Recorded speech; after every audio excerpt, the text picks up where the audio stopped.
All right, for the first segment today, which may be a long day, we'll find out. We'll either have 2 segments today or 4, just depending on how quickly this goes and how much interest there is. But we're going to look at systems and planets. Now, you might be like, who cares? It's an atlas. And in some regard, you know what? You might be right. But the truth of I don't want to look at every planet. We're not going to dive into every single world in the alien universe, but we're going to take a look at the information that's given in here about the planets so you can see how to use them in your games. And if you maybe want to detail them out more, or if you like them as is, or if you want to create your own planets out there using the guidelines in the books to make your universe more lived in, more expansive, and more deep. We'll take a look at that in a moment. We welcome all people, regardless of background, belief, or identity, to play tabletop role-playing games. Let's engage our imaginations, pull a veil over reality, and immerse ourselves in fantastic worlds.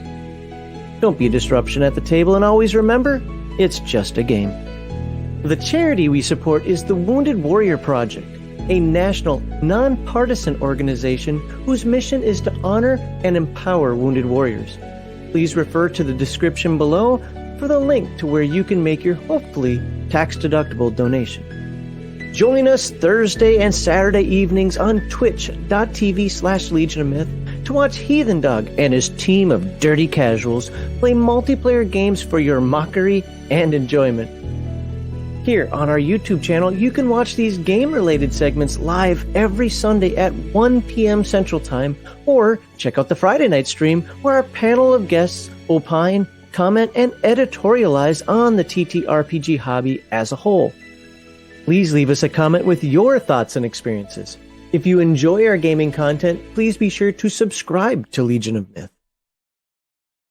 All right, there we go. There's our awesome and wonderful alien cover. I love that cover. I wish I had that cover. My collector's edition cover has, it's interesting. It's textured and it's got the face hugger, but I really like the look of this cover.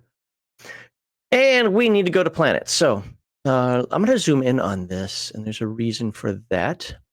So we already talked about governance. So we're going to try to get through 10, 11, and 12 today if possible. If not, what we're going to do is this first video is going to be 10, and the next video is going to be 12. That's right, I'm skipping 11 because it kind of just made sense to do those both together. And if only doing 2 today, I should do 10 and 12. But don't worry, they'll be put up on YouTube in the right order. But for stream purposes, we're going to take a look at, can I click on this? I cannot. Boo, bad PDF. Okay, it's 247. And we're just going to take a couple of planets to look at. There really isn't, we're not going to dive into a lot of them. And, we might look at, what does that say? System planets? Yeah. We might look at, like the first couple of paragraphs or something of the different planets, but we'll see. But anyway, you have core system. And I'm not going to flip back and forth between the map constantly. But I guess I was... There we go. That's where I want to be. Core system, we got the Soul Sector, the New Eden Sector, and you got some planets here. The Outer Veil, Outer Rim, Frontier, and Unclaimed. There are planets in here that I do, if they're in the section, that I do want to look at. But Soul Sector. All right, so this is Earth, right? Let's take a look. Probably want to look at our home. But it's alien. We're going to fly away from our home. But you're probably going to start here. Your new starter's out there on the frontier, far away from home, so there's no point in belaboring the minutia of life in our solar system. All right, cool. However, a brief recap of the places included here, because before you look at where you're going, it's important to know where you've been. You are here. That's right. Earth, having been brought back from the brink of environmental disaster by a little terraforming at home, Earth is an eclectic array of densely packed centers of urban decay and beautiful green vistas. While some still linger, most radiation zones from past conflicts have been cleaned up and pose little threat. Earth is far from a safe place to live, however. The United States oil wars have taken their toll on North America. The recent Australian rebellion against the 3WE was ended swiftly with the nuclear strike on the Outback's capital, Canberra. No, don't nuke the Aussies. We like them. The cost of living on Earth is extravagant, and those who aren't rich are confined to metropolitan ghettos. Earth has become a world for no one but the corporate and government elite and those who would serve them. Still, the seats of power for the 3WE, UA, and the UPP are all located on Earth. That's interesting. I would want to take my headquarters away from Earth personally, but if I'm a space affiliation and there are other weirdos here vying for that with their own little space empires, but I guess I get it. This could if you wanted to homebrew some stuff, this looks like it'd be a good environment for a Shadowrun style game or cyberpunk, however you want to look at it. All right, let's look at the moon, aka Luna. Humanity's first off-world colony, Luna, boasts a population of over 6 million and 2 colonies and is the center of mining and heavy industry for the entire system. What can you mine on the moon? It's just rock, isn't it? Like, my understanding is that it doesn't really have much iron or anything on there, but I could be wrong. It's been a while since I've studied that stuff. The outer planets, Titan is a major off-world colony within the solar system. Its domed communities boasting a total population of roughly 7 million. Heavy mining stations like the one on Io and orbital colony stations like those around Saturn and Jupiter lace the... I should have been prepared for this. Moons and planets throughout the solar system. Mars. Oh yeah, we went to the red planet, baby. Along with Earth and Titan, Mars is one of the 3 capital worlds of the 3-world empire. Valis Colony on Mars was the former headquarters of Wayland Corp before they merged with Yutani. Terraforming has made the planet home for over 20 million colonists. Weyland-Yutani still maintains offices there and operates a weapons testing facility on the moon of Phobos. A little pedantic English here. I understand that it's a Swedish company and probably has Swedish, British, English editors, but since they don't put U's in words like Kalur, Wayland Corp is not a they. Wayland Corp is an it. We don't have collective nouns, so Wayland Corp would have been an it before it merged with Yutani. We're not dirty Brits. Okay, so let's I think Earth's more like Judge Dredd meets Cyberpunk. And okay, yeah. Bit of Mad Max. Going from just this generic I think there's a lot you could do with it. All right, well, now I have confirmation. Hey, no, that's awesome, Chris. I'm glad you got them. I always get concerned because while this iteration of Legion of Myth hasn't had the issue, in previous iterations years ago, we had people swindle us, or try to swindle us. So I love getting that confirmation, and I hope you really enjoy them. I really do. So good stuff. All right, let's take a look at some core systems here. Third base, core system, classified. Affiliation, United Americas, classification, terrestrial moon, climate, breathable. All right, well, I hope so. Mean temperature, about 25 Celsius, so a little warmer than I keep my house. Terrain, barren wasteland. Colonies, 1 + 1 military base. All right, so there's 1 colony plus a military base. Population, 168 colonists, 500 Marines, and 48 scientists. Key resources, military base research. All right. We're not going to look at all these. Like I said, you can just see that they're in here. There's a couple that if I find them, I haven't looked at this chapter at all. If I find them that I do want to look at, but we will look at. 1 second here.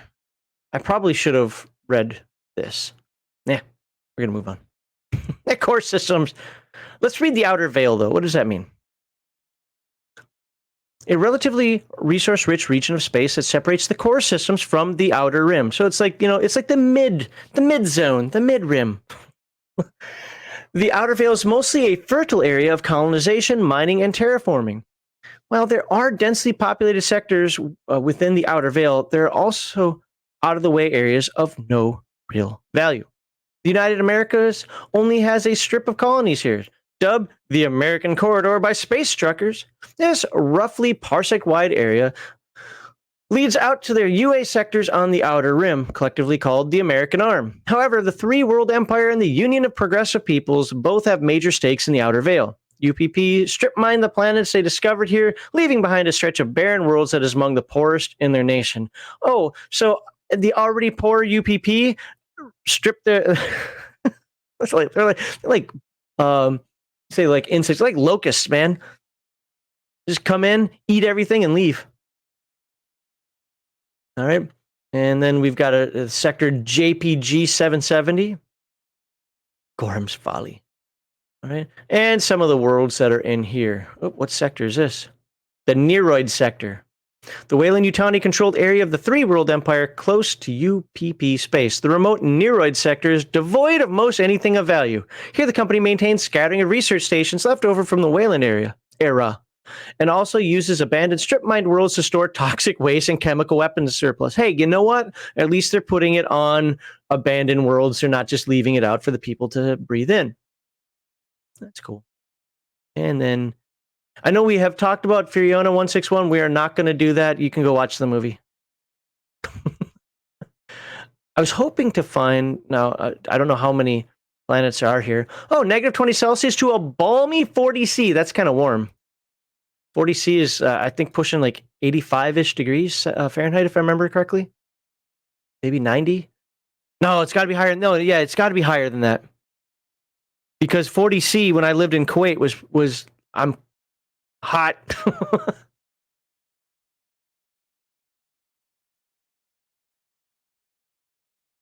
Wait, what? After resurrection? Because I'm pretty sure the Earth was destroyed. Earth wasn't. Well, the Earth isn't destroyed here. It's recovering from wars and so forth, but it's not. I think this. If I remember correctly, I should know this because I've actually read that portion of this book a couple of times. My understanding, I think it takes place right after Aliens, the second Aliens movie, or maybe it's right after the third Aliens movie. I forget. Well, here, what page is this? 262.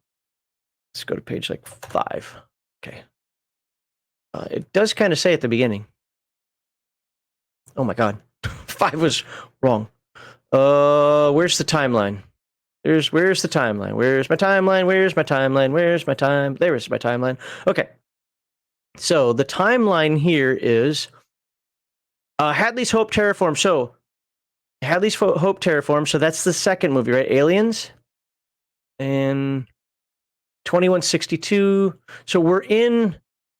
Stop scrolling. 2180, but there was a here 2179. A shuttle from the long lost Nostromo is recovered by a deep salvage team. The colony on LV-426 stopped communication. Okay, so this is right after the second movie, Aliens. So yeah, Aliens, and the gameplay takes place right after that. And now I forgot what page I was on, even though I said it out loud. 250. That was close. I think it was like 262, wasn't it? Yep, there we go. So, location 17.5, don't care. The Outer Rims. Okay, we will read about the Outer Rims. There's specifically one planet that was mentioned a few times that I want to, it's like Anchorhead Station or something like that. That's Star Wars. I know, but I'm saying it was something like that. The Outer Rim is a place of political brinksmanship. At the turn of the century, the three-world empire and the many nations that would become the UPP claimed the star systems nearest to Earth. The American nations instead looked beyond the outer veil to conquer new, rich, and fertile territories. Many of the world's American explorers discovered on the Outer Rim were capable of supporting life without the use of atmospheric processors. That's pretty cool, making colonization swift and comparatively inexpensive. The American colonies joined together and the United Americas were formed. Fearing American expansion, the fledgling UPP poured its resources into exploring and claiming a large section of the Outer Rim as well, in the process of overextending themselves and crippling their economy. The English kills me here sometimes. While the 3WE has made its own limited push into the Outer Rim, it relies solely on Weyland-Yutani to handle such expansion efforts. While civilized to some degree, the Outer Rim territories of today are both bountiful and full of conflict. So this would be a great place. I have not read, what's it called? Building Better Worlds to know how much more it dives into this stuff. But Building Better Worlds, my guess would be, if it doesn't specifically relate to this, gives you enough information where you can go into the Outer Rim and have different types of adventures. So, home to many military installations, the Outer Rim is where modern man fights his wars and faces the unknown. All right. Let's see, burning sector, request. If I don't find the planet I'm looking for, we'll just pick a couple other ones. But there is a specific planet I'm looking. There's Bracken's World. 8 Buddhist. I can't do the whole German thing that is. Tintin Colony. I know we've talked about that. Tartarus sector. Okay, well. If Borodino sector is on the brink, Tartarus is chaos off the hook. Oh no. Largely ignored during the early expansion efforts, this sector has vast areas that have not been developed by any single governing body or corporation. Instead, any enterprise, large or small, can lay claim to a find there. Oklahoma Sooners, baby! Other parts of the sector have been engulfed by both the Anglo-Japanese and American arms. Ready for conflict, the Outer Rim Defense Fleet operates out of base Liberty Echo in the sector. The least civilized and least explored area of the Outer Rim, Tartarus is rife with rebellion, open warfare, and stellar anomalies. The cutting edge of the frontier runs right through Tartarus. With a name like Tartarus,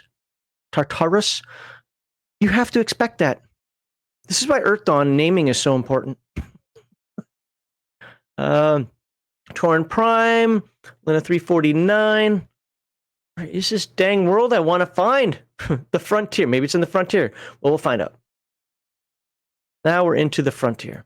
The frontier is the farthest known area of space within any territory, and it's where you are most likely spending your time trying to build a life and making a buck. While the Outer Rim might be beyond the Outer Veil, the void is vast, and the frontier cuts through the Outer Veil and Outer Rim before moving on into the unknown depths of space. Bye-bye. Sectors which touch upon the frontier include Tartarus, Baosao, and Sector 87. As such, some planets and systems on the frontier are also located within those areas. Frontier stations such as Anchor Point. See, that's what I was looking for. I called it Anchorhead, but it's Anchor Point. So we are definitely going to look at Anchor Point. Act as a neutral zone for all corporations and governments. Backwater colonies like Bowen's Landing, LV-492, and LV-422 lie on the frontier along the far reach of the American arm, an area of UA aggressive expansion that extends well past the Outer Rim. Does it surprise you that the UA aggressively expands? I'm just saying. Merca. While part of the United Americas and protected by the Outer Rim Defense Fleet, mining and shipping hubs like Thetis and the Solomons are open to all entrepreneurs and pioneers.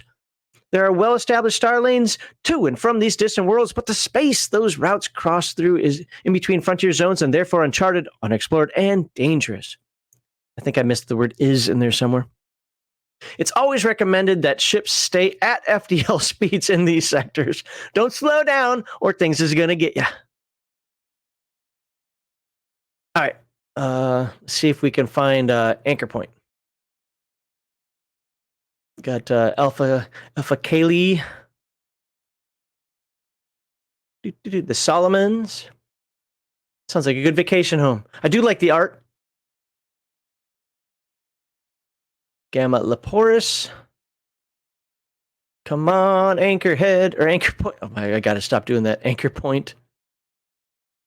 Tanaka. Zeta Reticuli, wide binary star system on the cusp of the Tartarus sector, and in the southern constellation. Would you move over? And in the southern constellation of Reticulum, Zeta Reticuli lay beyond the boundaries of known space just 4 decades ago. Since then, the United American frontier, Merca, has expanded to engulf the binary stars, claiming them as part of the American arm. Sadly, the Zeta Reticuli system has been a recurring site of tragedy and misfortune. It's here that humanity had its first recorded encounters with both chemical, all that stuff, and xenomorph. We know who those are. Losing several starships and 2 colonies in the process. Bunch of jerks. 40 Cs, 120. Oh, God. Okay. All right, Zeta Reticuli. Killing post. We're going to find this darn world somewhere. We're going to find it. And then we shall have peace. LV-426. I think you guys watched the movies, so we don't have to talk about that. No way, are we done? Oh, okay. I saw the art and I was like, you will show me Anchor Point. I'll be really angry if Anchor Point is not in here. We talk about it so much, it has to be in here. Sector 17. The Achilles system, binary system not included in any commercial star maps. The 2 stars, the Achilles systems, hide a planet best left undiscovered. Okay. Why is that? Let's go find out. Zeta. Oh. Okay, we're reading this one. A xenomorph XX121 hive world. Well, now you know why it should be undiscovered. G435 is overrun with the creatures, covered in deserts and warm, brackish, shallow seas. The terrain on G435 is mostly flat, save for the alien hive complexes grown there. The steamy nightmare planet is caught in a constant state of dust. It is home to several indigenous life forms that play host to plagiaris? I've never seen that word before. They play host to Darth Plagueis' proteins. Got it. Including an avian or reptile species. There's little in the form of elevated terrain here, save for the massive alien hive structures that dominate the landscape. You know what? Nuke them from orbit. It's the only way to be sure. Just saying. Scrolling down. Well, hi. Hi, cutie. How you doing? Aliens. What? What? Hold on. Where is Anchor Point? Where is Anchor Point? We're going to find this.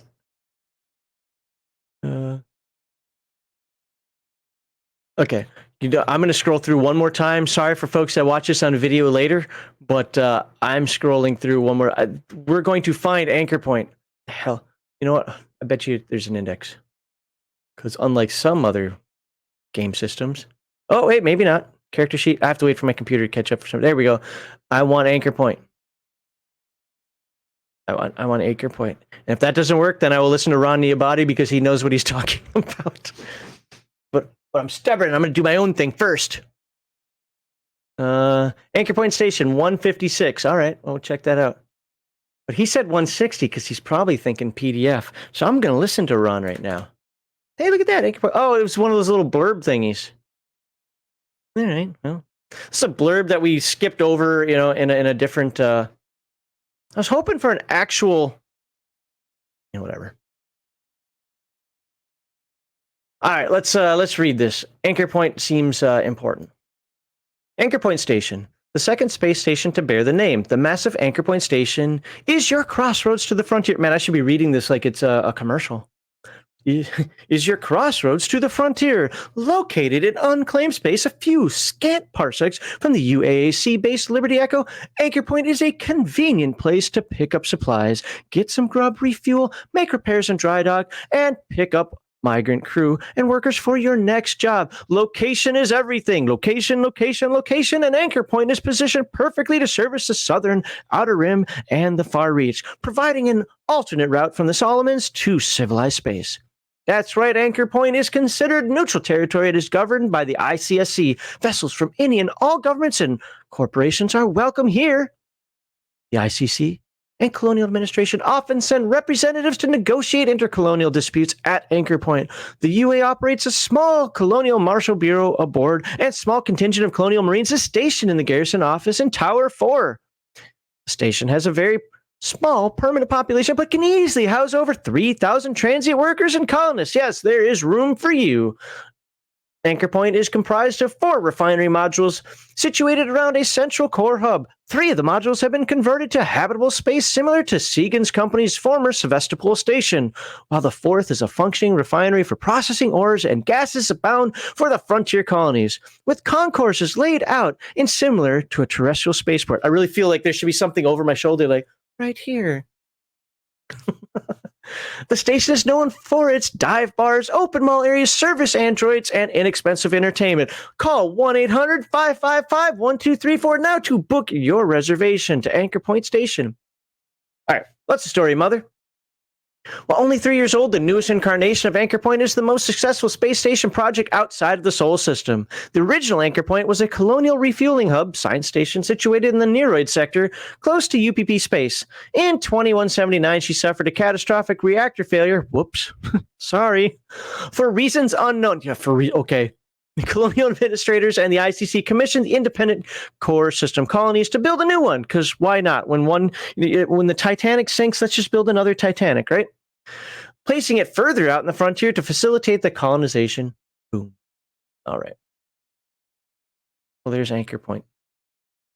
Okay, anyway, getting back to where we were in planets. I forget, it was like 260 something. This I know this video probably isn't the most informative.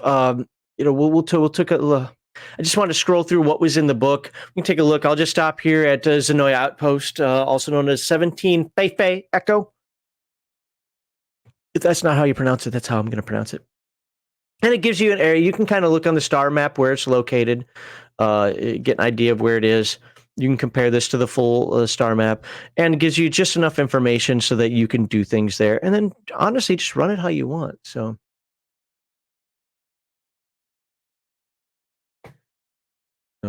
and all right, let's. Colonial Marines will only respond to distress calls within a 20 parsec radius. Outside that range, you're on your own. 20 parsecs is pretty far. Well, maybe, okay, not in the dead of space, I got it. But I mean, 20 parsecs is pretty far. So there you go. All right. I just wanted to cover that because unlike some of the other books that we've done, whether it's for Free League or whomever, we've skipped a lot of game mastery type stuff. And usually that's because we don't want to give away spoilers for games that are run. But in these cases here, this information here, while it is in the Game Master section, it's rudimentary information. No spoilers were given. And use the Game Master can do what you want. Make those worlds how you want. I would highly, highly, highly suggest, look, you can play the game with the base Alien book, and I suggest you should do that your first time. Run the adventure. Was it Chariot of the Gods? Learn how the cinematic mode works, even before you do the campaign mode. That's just a suggestion on my part. But if you really are interested in exploring the Alien universe, you've got to get Building Better Worlds. And I would even say get Colonial Marines. Those books are just as big as this main book. All right, so with that, I am going to we're going to end this because the next one we're going to talk about is campaign mode, pretty much from the game. There we go, from the Game Master's side. Hopefully, I don't give away any spoilers. I actually have quite a few notes on my note card here of what to skip and what to actually take a look at, and that looks like a lot of reading. So we'll see. I might not read all that, but then they like to put big pictures in here. But so. If you want to know how campaign play is run from the Game Master's perspective, I look forward to seeing you in the next video.